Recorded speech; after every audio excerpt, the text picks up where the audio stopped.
예, 제가 앞에서 못 봐서 한이 됩니다. 예, 이게 뒤에서 보니까 이게 앞모습이 어떻게 앞에서 보시니까 좀 좋았습니까? 어때 깜찍했습니까? 끔찍했습니까? 깜찍했습니까? 깜찍했습니까? 네, 고맙습니다. 네, 앞에서 네, 영상으로 한번 꼭 봐야겠습니다. 오늘 이렇게 대림절 마지막 주간에 귀한 찬양 올려주시고 또 정말 메리 크리스마스 그리고 그 주님 오신 날을 기대하게 또 소망하게 해주신 건 너무너무 감사를 드립니다. 이 시간 하나님 말씀 보겠습니다. 마태복음 25장 1절에서 13절까지의 말씀입니다. 신약 성경 42면에 있는데요. 마태복음 25장 1절에서 13절까지 우리 같이 하나님의 말씀을 보도록 하겠습니다. 같이 읽겠습니다. 시작. 그때 천국은 마치 등을 들고 신랑을 맞으러 나간 10처녀와 같다 하리니 그 중에 5은 미련하고 5은 슬기 있는 자라. 미련한 자들은 등을 가지되 기름을 가지지 아니하고 슬기 있는 자들은 그릇에 기름을 담아 등과 함께 가져갔더니 신랑이 더디 오므로 다 졸며 잘세. 밤중에 소리가 나되 보라 신랑이로다 맞으러 나오라 하매 이에 그 처녀들이 다 일어나 등을 준비할세. 미련한 자들이 슬기 있는 자들에게 이르되 우리 등불이 꺼져가니 너희 기름을 좀 나눠 달라 하거늘 슬기 있는 자들이 대답하여 이르되 우리와 너희가 쓰기에 다 부족할까 하노니 차라리 파는 자들에게 가서 너희 쓸 것을 사라 하니 그들이 사러 간 사이에 신랑이 오므로 준비하였던 자들은 함께 혼인잔치에 들어가고 문은 닫힌지라. 그 후에 남은 처녀들이 와서 이르되 주여 주여 우리에게 열어 주소서. 대답하여 이르되 진실로 너희에게 이르노니 내가 너희를 알지 못하노라 하였느니라. 그런즉 깨어 있으라. 너희는 그 날과 그 때를 알지 못하느니라. 아멘. 네, 오늘 본문의 말씀은 10처녀의 비유로 알려져 있는 하나님의 말씀입니다.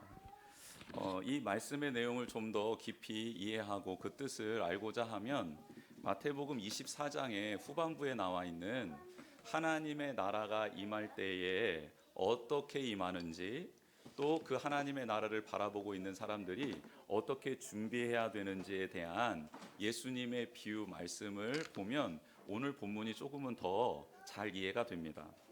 24장 말씀에는 예수님께서 하나님의 나라는 어떻게 우리 가운데 임하게 되냐, 최종적으로 임하게 되나 그 때와 날은 아무도 모른다라고 말씀해 주시고 또 한 가지 그 나라는 갑작스럽게 임한다라고 말씀해 주고 있습니다.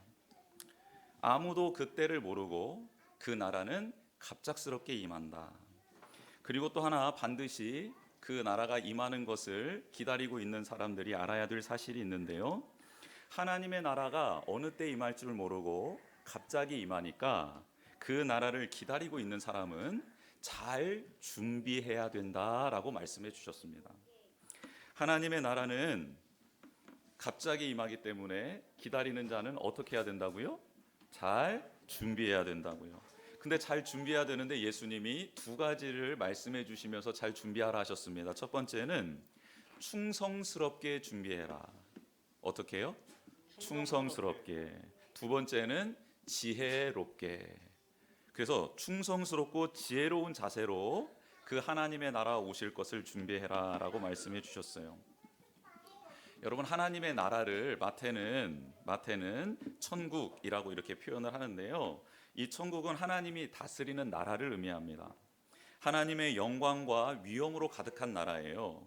그러면 그 나라는 어떤 사람이 들어갈 수 있을까요? 하나님의 나라는 누가 들어갈 수 있죠? 이거 아이들한테 질문하면 대답 되게 금방 나오는데 우리 그 어른들은 되게 복잡해져요. 누가 들어가지? 근데 애들한테 물어보면 하나님의 나라니까 하나님의 백성이 들어가죠. 하나님의 나라니까 하나님의 집이니까 하나님의 자녀가 들어가죠. 라고 쉽게 말합니다. 그런데 그게 답이에요. 하나님의 나라를 누가 들어가나? 하나님 자녀가 들어갈 수 있습니다.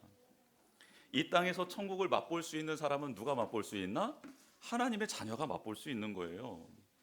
지금부터 영원까지 하나님과 교제하고 하나님의 뜻과 마음을 알 수 있는 자, 깨달을 수 있는 자는 누군가? 하나님의 자녀죠.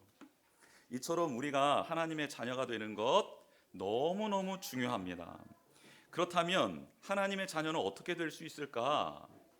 하나님의 자녀가 천국에 들어간다는데 하나님의 자녀는 어떻게 될 수 있죠? 무엇을 해야 하나님의 자녀가 될 수 있습니까? 질문 자체가 잘못됐지만 이 질문으로 살아가는 분들이 있어요.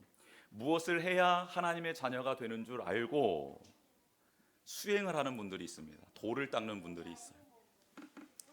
어느 단계까지 도덕적 성숙을 이루어야 할까라고 해서 자신의 삶을 굉장히 도덕적으로 살아내고자 최선을 다하는 분들이 있습니다.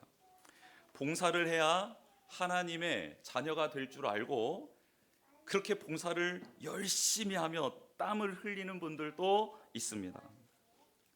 물질로 어느 정도까지를 섬기면 하나님 나라에 들어갈 수 있을까 해서 물질로 열심히 헌금하면서 생활하시는 분들도 있습니다. 그런데 과연 그런 것들로 우리가 하나님의 자녀가 될 수 있을까요? 어떻게 하나님의 자녀가 될 수 있을지는 모르겠지만 무슨 노력을 해야 한다면 우리는 그 노력을 다해서 하나님의 자녀가 되는 그 면허를 취득해야만 합니다. 만약 누구라도 자신이 하나님의 자녀임을 마지막 날에 증명하지 못하게 되면요, 천국에 들어갈 수 없기 때문입니다. 영원토록 하나님과 떨어져서 살아야 되기 때문이에요. 하나님과 영원토록 떨어져 사는 곳은 성경에서는 지옥이라고 말을 합니다.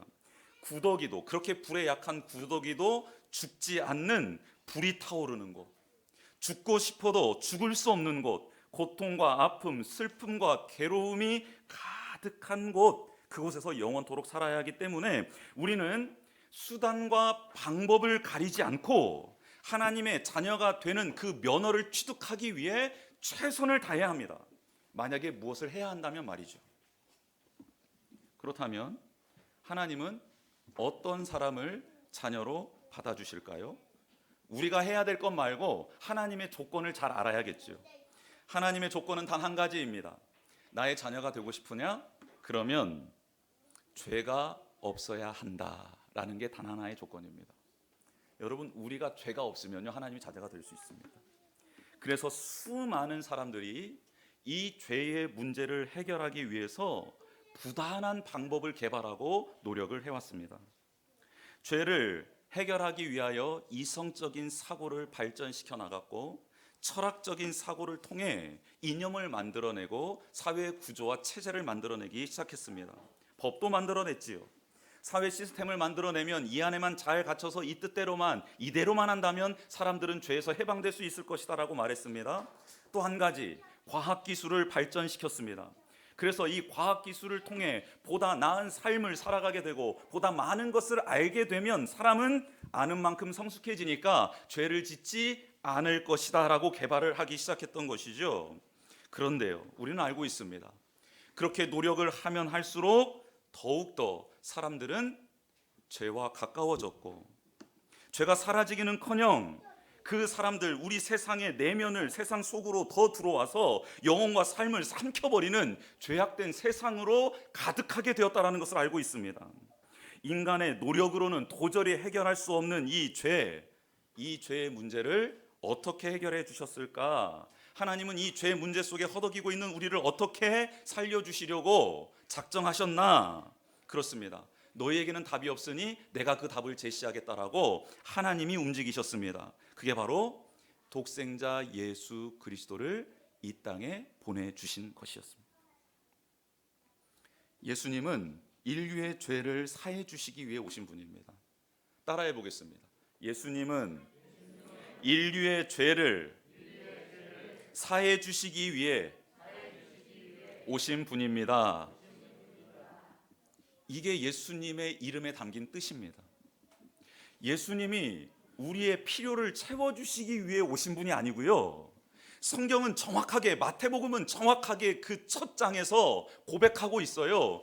예수님이 오신 이유는 너희의 죄를 사해 주시기 위하여 오셨다라고 정확하게 예수님의 오신 목적을 기록하고 있습니다.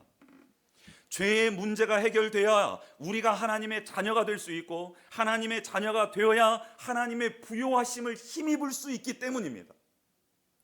우리는 예수 그리스도를 믿는 이유가 죄 해결에 관련된 하나님의 자녀가 되는 권세를 누리는 것에 있지 않고 다른 것에 초점을 맞출 때가 있어요. 그래서 힘든 거예요.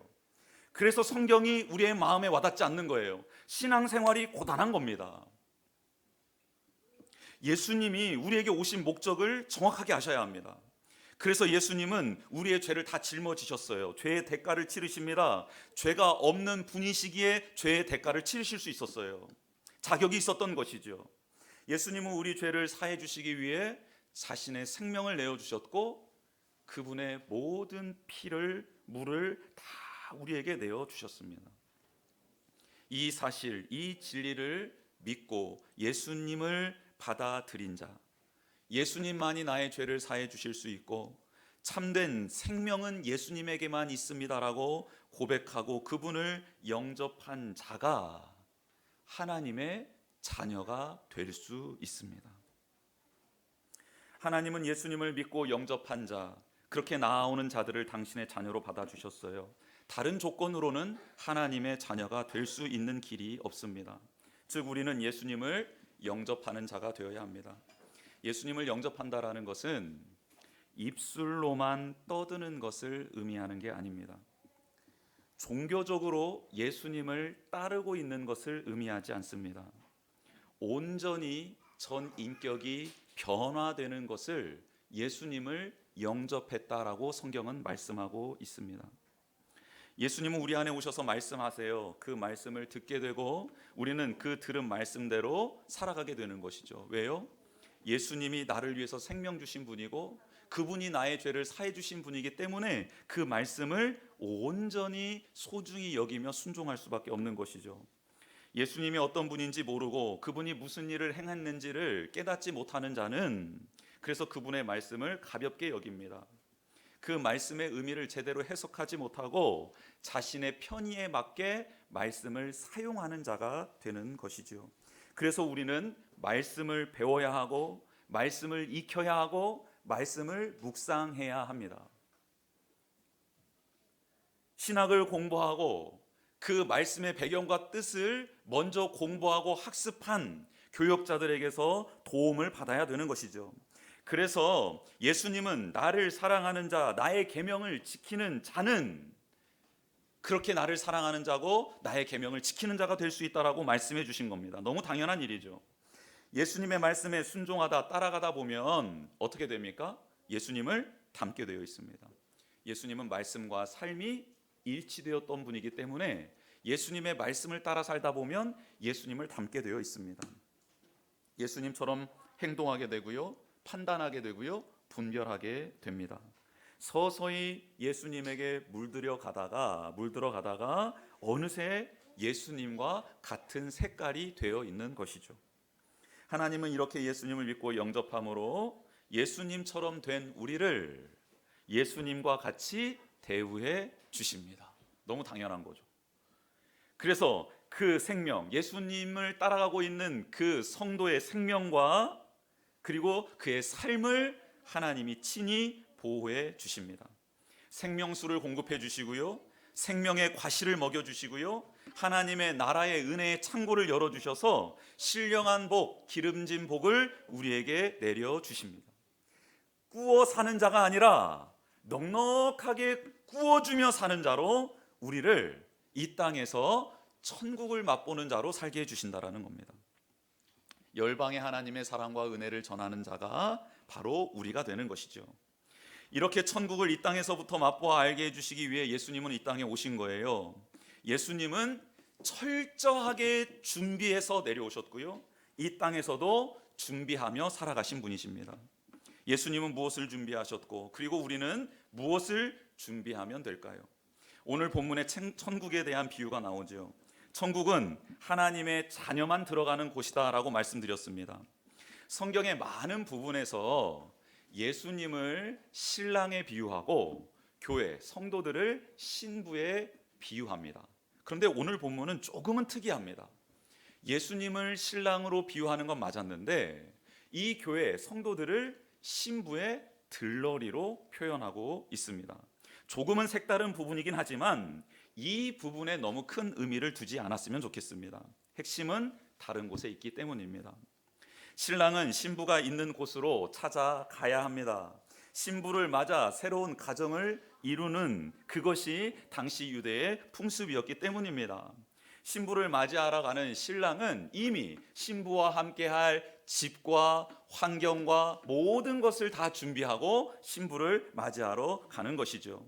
예수님도 제자들에게 말씀해 주셨습니다. 내가 너희들이 거할 곳을 마련하러 가겠다.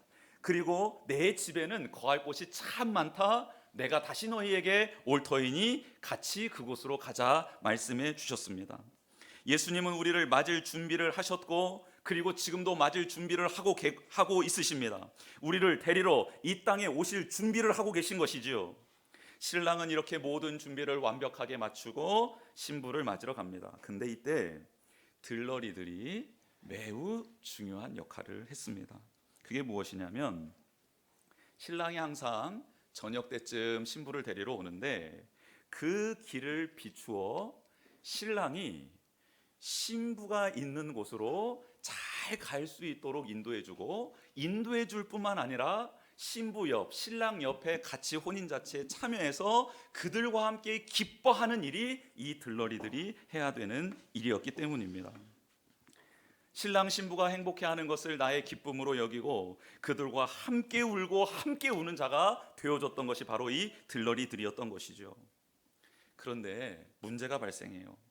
10명의 친구가 모두 신랑을 기다리는데 그만 신랑이 이 10명의 처녀들이 생각했던 것보다 훨씬 늦게 오는 것이었습니다. 예상했어요. 한 2시간 후에 올까? 그리고 좀 기다려봤는데요. 아니요. 이후로도 신랑이 온다라는 소식은 전혀 들리지 않습니다. 밤이 깊어버렸습니다. 신랑이 오지 않자 그만 기다리던 신부의 친구들 잠이 들고 말았습니다.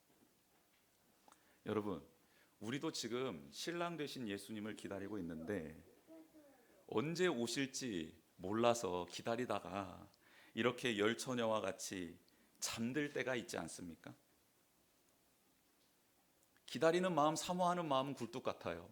그리고 그것을 축하해주고 싶은 마음도 진실이에요. 그런데 너무 더디 오시다 보니 그만 육신이 약하여 눈을 감게 되고 잠을 청하게 될 때 있지 않습니까? 예수님께서 제자들에게 하신 말씀이 생각납니다. 마음은 원이로되 육신이 약하다.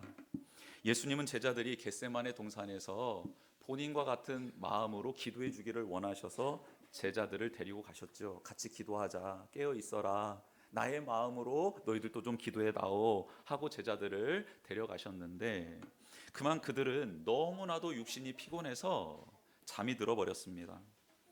예수님 기도하고 오셔서 잠자고 있던 제자들을 혼내셨습니까? 아니요. 안타깝게 여기셨습니다. 그리고 이제는 깨어 있어라 라고 다시 한번 부탁해 주셨죠. 오늘 이 본문에 등장하는 신랑도 마찬가지입니다. 졸고 있었던 여인들 혼내고 그들을 쫓아내지 않으셨습니다. 나무라지 않았어요. 대신 신랑이 들어오고 있다라고 그 앞길을 인도하고 있는 사람에게 신랑이 왔다고 큰 소리로 외치라라고 대신 자신의 마음을 전달하고 있습니다. 깨워주는 것이죠. 예, 여러분 우리가 신앙생활하다가 예수님을 기다리고 있다가 육신의 피곤함으로 졸릴 때가 있어요. 예, 잠을 청할 때도 있습니다. 깜빡 눈을 감을 때도 있다라는 거예요. 근데 그것을 예수님은 나무라시지 않습니다. 오히려 그렇게 졸고 있는 우리를 이제 나 왔어, 일어날 때야, 일어나 보렴 이라고 우리를 배려해 주시고 우리가 그 길을 예비할 수 있도록 우리에게 시간을 주시는 분이, 본인이 왔다고 알려주시는 분이 예수님이시다라는 거죠. 그러자 그 소식을 듣고 열처녀들이 일어납니다. 눈을 비비고 일어나요. 그리고 각자 준비한 등을 들고 신랑을 맞이하러 나아갑니다. 그런데 이때 또 다른 문제가 발생하죠. 5명은 신랑 맞을 등을 준비할 때 예비 기름가지를 준비했습니다. 그런데 다른 5명은 등은 준비는 했는데 예비된 기름이 없었습니다. 그런데 가만 등을 보니까 불이 꺼져가고 있는 거예요. 등 안에 있었던 기름이 그만 다 소진되고 말았던 것이죠. 그래서 예비 기름을 준비하지 못했던 여인들이 기름이 있던 여인들에게 요청을 합니다. 야, 지금 내 등불이 꺼져가니 너희 기름 반반 나눠서 하자라고 말을 하는 거예요. 그런데 기름을 준비했던 여인들이 안 된다라고 말을 합니다. 이유가 무엇이냐면 너희들과 나눠 쓸 정도의 양이 아니라 신랑이 왔을 때 그 신랑이 신부에게 갈 때까지의 양밖에 없으니 너희들은 따로 가서 파는 데 가서 사오는 게 낫겠다라고 지혜롭게 말을 하는 것이죠. 그러자 기름이 없었던 여인들은 기름을 사러 떠나고, 그 사이에 기름을 준비했던 여인들은 등에 기름을 채워 그 길을 밝혀 혼인잔치에 참여하게 되었다라는 말씀이 오늘 본문입니다. 그 기름을 준비하기 위해 나갔던 여인들, 그 여인들이 갔다 돌아왔을 때는 이미 혼인잔치의 문이 닫혀 있는 상황이었습니다. 보통의 경우에는 저희 왔어요 하면 문을 열어줍니다. 그런데 오늘 본문은 마지막 날에 하나님의 나라가 임했을 때에 마지막 날에 일어난 일이어서 그 문이 다시는 열리지 않는다라고 표현하고 있는 것이죠. 지금은 문이 열릴 수 있는, 열려있는 상황입니다. 그러나 언젠가는 닫힐 때가 있다는 것입니다. 이 사실을 우리가 알고 신앙생활을 해야 한다는 것이죠. 마지막 날 문이 닫혔을 때 기름을 준비하지 못했던 여인들이 다시 와서 문을 두드립니다. 그리고 이렇게 외칩니다. 우리에게 제발 문을 열어 주십시오. 참여하고 싶습니다. 지금까지 이렇게 준비했던 우리의 삶이 있었는데 너무 억울합니다 라고 문을 두드리며 외치고 있습니다. 그런데요, 문 너머에서 들리는 신랑의 소리는 너무나도 차갑습니다. 내가 너희를 알지 못한다입니다. 신랑이 더디 왔습니다. 왜 더디 오셨을까? 예수님이 이 땅에 재림의 시간을 늦추고 계신 이유는 무엇입니까? 아직도 구원받아야 될 영혼들, 기름을 준비할 수 있는 시간을 주시기 위함입니다. 심판이 유보되고 있는 것이죠. 그 날을 기다리는 우리는 지혜롭게 기름을 준비해야 될 줄 믿습니다. 그렇다면 오늘 본문에 등장하는 등과 기름은 무엇을 의미하는 것일까? 굉장히 궁금하죠. 등과 기름으로 신랑이 오실 길을 예비한 사람들만 혼인잔치에 천국에 들어갈 수 있다고 하니 등과 기름에 대해서 궁금해질 수밖에 없습니다. 그동안 기름은 기도다, 성령 충만을 의미한다라고 많이 들었습니다. 어느 부분에 있어서 기름을 기도라고, 기름을 성령 충만이라고 볼 수 있는 것이 타당하기는 합니다. 그러나 전체 본문의 맥락에서 보면요, 천국에 들어갈 수 있는 길은 오직 한 길밖에 없다고 했습니다. 무엇이라고 했죠?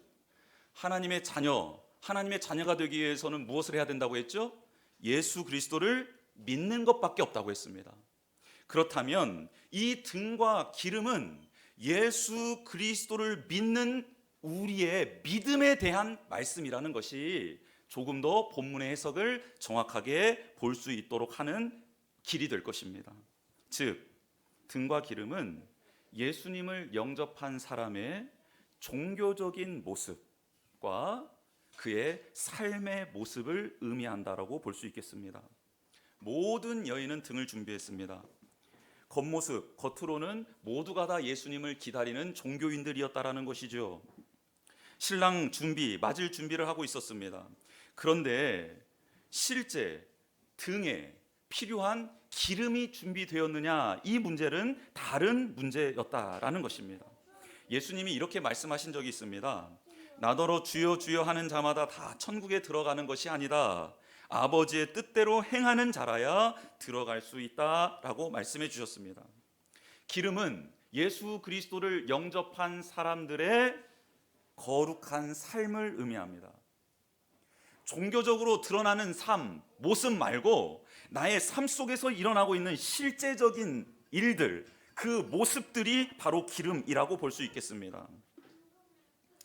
주일에만 그리스도인으로 살아가는 것이 아니라 내게 주어진 삶에서 예수님과 동행하는 사람이 지금 기름을 준비하고 있는 것이죠. 그래서 성령 충만한 사람이 그런 사람이 될 수 있고, 기도하는 사람이, 말씀 보는 사람이 그렇게 살아갈 수 있기에 이 기름을 그렇게도 볼 수 있겠다라고 말씀드린 것입니다. 어느 날, 몇 시, 몇 분에 예수님이 오신다고 하면 우리 모두는 그때를 잘 준비할 수 있을 것입니다. 아름답게 외모도 마음도 잘 준비하겠지요. 그런데 그날과 때를 알지 못하면 우리는 우리의 본심을 일상생활에서 드러내게 됩니다. 언제 올지 모르는데 지금부터 그렇게 준비할 필요가 있을까? 그렇죠. 우리는 그렇게 생각하기가 쉽다라는 것입니다. 예수님을 어떻게 믿고 영접했는지 특별한 날이 아닌 일상에서 드러나게 되어 있다라는 사실을 우리는 반드시 기억할 필요가 있습니다. 오늘 본문에 기록된 25장에는 달란트 비유와 양과 염소의 비유도 나와 있습니다. 달란트 비유에서는 어떤 사람이 종들에게 달란트를 맡기고 타국으로 갑니다. 달란트는 돈이지만 하나님이 우리에게 주신 은혜와 은사로도 볼 수 있지요. 일상이라는 시간을 선물로 주신 것입니다. 종들은 주인을 사랑하고 존경하는 마음으로 받은 것을 가지고 최선을 다해 살아가야 했습니다. 주인을 경외하는 마음이 그의 삶을 통해 드러났던 것이죠. 그래서 달란트를 받은 이 세 종은, 두 명의 종은 열심히 그 주인을 사랑하는 마음으로 삶을 살아냈고, 한 종은 주인을 사랑하는 척, 종으로서 생활하는 척은 했을 수 있었지만 그의 삶은 그를 떠나 배반하고 있었습니다. 하나님의 뜻, 주인의 뜻대로 행하지 않았던 것이죠. 즉, 등은 준비했어요. 모두가 다 주인을 모시고 있었던 건 사실입니다. 그러나 기름을 제대로 준비하지 않은 것이죠. 양과 염소의 비유는 이렇습니다. 예수님이 재림하셔서 모든 사람을 심판하는 장면이에요. 이때 목자가 양과 염소를 이렇게 구분하는 것처럼 예수님께서 하나님의 나라에 들어갈 사람과 들어가지 못할 사람을 구분하시는 말씀입니다. 분명히 하나님 나라, 예수 그리스도를 믿음으로 들어간다고 했습니다. 그런데 그곳에는 믿음이 있는 사람들이 다 모여 있었던 것 같아요. 누구나 다 겉모습은 다 예수님을 믿는 모습을 하고 있었던 것이죠. 그러나 그 등이 잘 준비된 사람들에게 예수님은 기름에 대해서 묻고 있습니다. 너희들이 살아가는 동안 정말 나를 믿는 사람으로 살았니? 기름이 준비됐니? 그러면서 이런 말씀을 하십니다. 나의 형제, 예수님의 형제, 예수님이 형제라고 생각하고 있는 그 사람들, 지극히 작은 자 하나에게 어떻게 했니? 라고 물으십니다. 그들이 줄일 때, 목마를 때, 나그네 되었을 때, 헐벗었을 때, 병들었을 때, 옥에 갇혔을 때 너희들은 그들에게 어떻게 했니? 그 한 사람에게 어떻게 했니? 라고 물으시죠. 그때 그들을 돌봐왔던 사람들은 기름이 준비된 사람으로서 하나님의 나라에 들어가게 되고요. 그 사람들 앞에 그리스도인으로서 예수님을 닮은 삶을 살지 않았던 분들은 기름이 준비되지 않아 하나님의 나라에 들어가지 못하게 되는 모습이 25장 마지막 비유에 등장하고 있습니다. 예수님을 믿는다고 하는 것은 이렇게 우리의 종교적인 모습과 삶의 모습 모두가 다 주님을 닮는 것을 의미합니다. 예수님은 우리에게 오시기 위해 창세 전부터 준비하셨습니다. 예수님이 우리에게 오시기 위해 준비한 기간은 창세 전부터 지금까지입니다. 우리를 구원하시기 위해, 사랑하시기 위해 그토록 철저하게 준비하셨습니다. 예수님은요. 그리고 성육신 하시어 이 땅에 내려오셨어요. 내려오신 주님은 말씀과 삶을 통해 하나님 아버지 앞에 철저하게 준비된 모습으로 나아가고 계시고 있었습니다. 그렇게 예수님은 율법을 폐하러 오신 게 아니라 모든 말씀을 완성하시려 오신 모습으로 이 땅에서 살아가셨던 것이죠. 그래서 종교적인 모습만 있고 삶이 다른 종교 지도자들에게 회개하라고 촉구하셨고, 제자들에게는 그들의 모습을 닮지 말라고 경계하셨습니다. 그들의 말은, 종교 지도자들의 말은 너희들이 들을 필요는 있지만 그들의 삶은 본받지 말라고 말씀하셨어요. 말은 너무너무 잘하는데 그의 삶은 전혀 달랐기 때문입니다. 종교적인 모습은 있었지만 그의 삶은 예수 그리스도를, 하나님의 말씀을 따르지 않았기 때문이에요. 말씀과 삶이 일치되지 않았던 것이죠. 예수님은 말씀과 삶을 일치시켜 나아가며 우리에게 준비해야 될 것들을 말씀해 주고 계십니다. 무엇을 준비해야 합니까? 네, 등과 기름 모두를 다 잘 준비하셔야 합니다. 예수님이 오실 날 아무도 모릅니다. 오늘일 수도 있고요, 내일일 수도 있습니다. 기쁜 마음으로, 감사한 마음으로 오늘 하루 예수님의 자녀요 형제들인 이들을 살펴보는 우리가 되었으면 좋겠습니다. 주님의 사랑과 은혜를 받은 자로서 그것을 나누며 증거하는 우리 복민 성도님들이 되길 주님의 이름으로 축복합니다. 육신을 입고 있을 때 할 수 있는 일이 있습니다. 육신을 벗었을 때는 할 수 없는 일이 있지요. 육신으로 할 수 있는 일이 무엇입니까? 함께 하는 것, 손잡아 주는 것, 동행해 주는 것, 찾아가 주는 것, 말을 들어주고 말을 해줄 수 있는 것 아니겠습니까? 종교적인 모습, 삶의 모습, 이 모두가 다 주님을 닮도록 준비되는 우리가 되기를 주님의 이름으로 축복합니다. 네, 주보의 내용입니다. 하나님 나라는 하나님의 자녀만 들어갈 수 있어요. 하나님의 자녀만 들어갈 수 있어요. 다른 자녀는 들어갈 수 없어요. 두 번째, 예수 그리스도를 믿고 영접한 사람은 하나님의 자녀가 돼요. 다른 길이 없습니다. 예수 그리스도를 믿고 영접해야 해요. 이 사실을 꼭 기억하셨으면 좋겠고요. 종교적인 모습, 네, 경건의 모습 있어야 합니다. 또한 삶의 모습을 잘 준비하는 하나님의 자녀가 되어야 합니다. 예배 드리는 것 소중히 여겨야 하고요, 예배 드린 사람으로서 살아가는 삶 또한 소중히 여기는 우리가 돼요. 이렇게 잘 준비된 자로서 다시 오실 예수님을 맞이하는 우리 모두가 되기를 주님의 이름으로 축복합니다. 이 시간 그렇게 준비되어 주님이 기쁨이 되기를 원한다.